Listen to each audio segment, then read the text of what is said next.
ನಮಸ್ಕಾರ ಸ್ನೇಹಿತರೆ. ದಶಮಹಾವಿದ್ಯೆಗಳಲ್ಲಿನ ಎರಡನೆಯ ರೂಪ ತಾರಾ. ಈ ಮಹಾವಿದ್ಯೆಗಳಲ್ಲಿ ಮೊದಲೆರಡು ವಿದ್ಯೆಗಳು ಅಂದರೆ ಕಾಳಿ ಹಾಗೆ ತಾರ ಮಹಾವಿದ್ಯೆಗಳು ಅಂತ ಅನ್ನಿಸ್ಕೊಂಡಿರೋದು. ಹಿಂದೂಗಳಷ್ಟೇ ಅಲ್ಲದೆ ಬೌದ್ಧರೂ ಸಹ ಈ ದೇವತೆಯನ್ನ ಪೂಜಿಸ್ತಾರೆ. ಕಾಳಿಯ ಮತ್ತೊಂದು ರೂಪವೇ ತಾರಾ.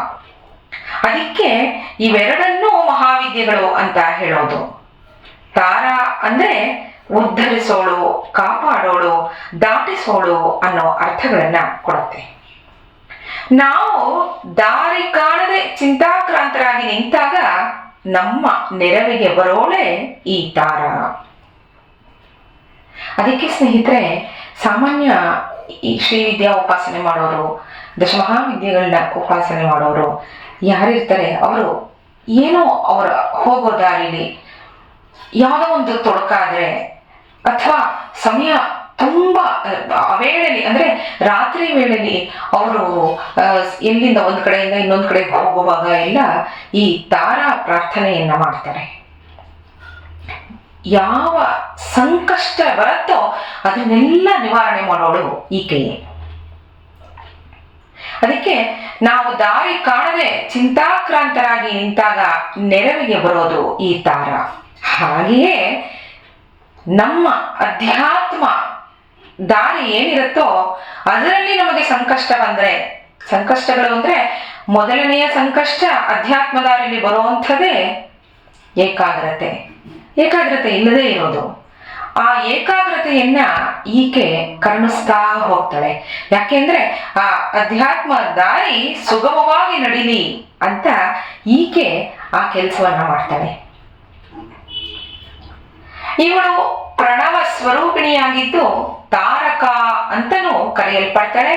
ವಿಘ್ನಗಳನ್ನ, ಸಂಕಟಗಳನ್ನ ನಿವಾರಿಸೋದು ಈಕೆಯೇ. ಪ್ರಣವ ಸ್ವರೂಪಿಣಿಯಾದ ತಾರ ಎಲ್ಲಾ ಮಂತ್ರಗಳ ಆದಿಯಾಗಿ ಓಂ ಅಂತ ಅನಿಸಿದಾಳೆ. ಓಂಕಾರವೇ ಜಗತ್ತಿನ ಸೃಷ್ಟಿ ಸಂಕೇತವಾಗಿದ್ದು ಶಬ್ದಾರ್ಥದಾಯಕವಾಗಿದೆ. ತಾರ ತನ್ನ ಉಪಾಸಕರಿಗೆ ಶಬ್ದ ಶಕ್ತಿಯನ್ನ ನೀಡ್ತಾಳೆ ಅಂತ ಹೇಳ್ತಾರೆ. ಅವಳೇ ದೇಹದ ಉಸಿರಾಗಿದ್ದು ಸೋಹಂ ಅನ್ನೋದರ ಸಂಕೇತವಾಗಿದ್ದಾಳೆ. ಹೀಗೆ ತಾರಾ ಜ್ಞಾನದ ಸ್ವರೂಪವಾಗಿದ್ದು ಧ್ವನಿಯ ಪಶ್ಯಂತಿ ರೂಪವಾಗಿರ್ತಾಳೆ. ಅವಳು ಜಿಹ್ವಾ ಅಂದ್ರೆ ನಾಲಿಗೆಯ ಸಂಕೇತವಾಗಿದ್ದು ಮಾತಿನ ಶಬ್ದದ ಮೂಲವಾಗಿದ್ದಾಳೆ. ವರದಳಾಗಿರೋ ತಾರಾ ಗೌರಿ ಅಂತನೂ ಪೂಜಿಸಲ್ಪಡ್ತಾಳೆ. ಈ ಗೌರಿ ಅನ್ನೋ ಪದ ಅದಕ್ಕೆ ಎಷ್ಟೊಂದು ಅರ್ಥಗಳನ್ನ ಹೇಳ್ತಾರೆ. ಅಧ್ಯಾತ್ಮದ ಔನ್ನತ್ಯವನ್ನ ಈ ಶಬ್ದ ಸೂಚಿಸುತ್ತೆ ಅಂತ ಹೇಳ್ತಾರೆ. ಗೌರಿ ಅನ್ನೋ ಶಬ್ದ ಅದಕ್ಕೋಸ್ಕರ ನಾ ಆಗ್ಲೇ ಹೇಳಿದ್ದು, ಈ ಅಧ್ಯಾತ್ಮ ದಾರಿಯಲ್ಲಿ ಯಾರು ಸಾಗ್ತಾ ಇರ್ತಾರೆ ಅವ್ರಿಗೆ ಯಾವ ತೊಡಕೂ ಬರದ ಹಾಗೆ ಈ ತಾರಾ ನೋಡ್ಕೋತಾಳೆ. ತನ್ನ ಭಯಂಕರ ರೂಪದಲ್ಲಿ ತಾರಾ ಉಗ್ರ ತಾರಾ ಅಂತನೂ ಕರೆಯಲ್ಪಡ್ತಾಳೆ. ಕಾಳಿಯಂತೆ ಗಾಢ ನೀಲಿ ಬಣ್ಣದವಳು, ಹಣೆಯಲ್ಲಿ ಕೂದಲುಗಳಿವೆ, ರುಂಡಮಾಲೆಯಿಂದ ಶೋಭಿಸ್ತಿರ್ತಾಳೆ. ತಾಮಸಿಕ ಶಕ್ತಿಯವಳು. ಅಷ್ಟ ಸರ್ಪಗಳು ಅಷ್ಟ ಸಿದ್ಧಿಗಳ ಸಂಕೇತ ಉಳ್ಳವೂ ಆಗಿವೆ.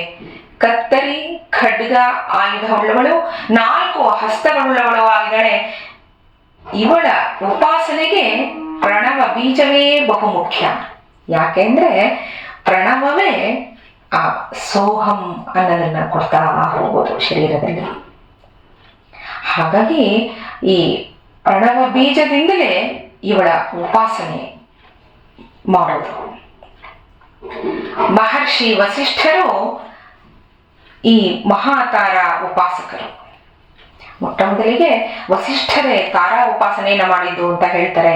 ಅದಕ್ಕೆ ವಸಿಷ್ಠಾರಾಧಿತ ತಾರಾದೇವಿ ಅಂತನೂ ಅವಳನ್ನ ಕರೀತಾರೆ. ಸ್ನೇಹಿತರೆ, ನಾಳೆ ದಶಮಹಾವಿದ್ಯೆಗಳನ್ನ 3ನೆಯ ರೂಪದ ಬಗ್ಗೆ ತಿಳಿಯೋಣ. ನಮಸ್ಕಾರ.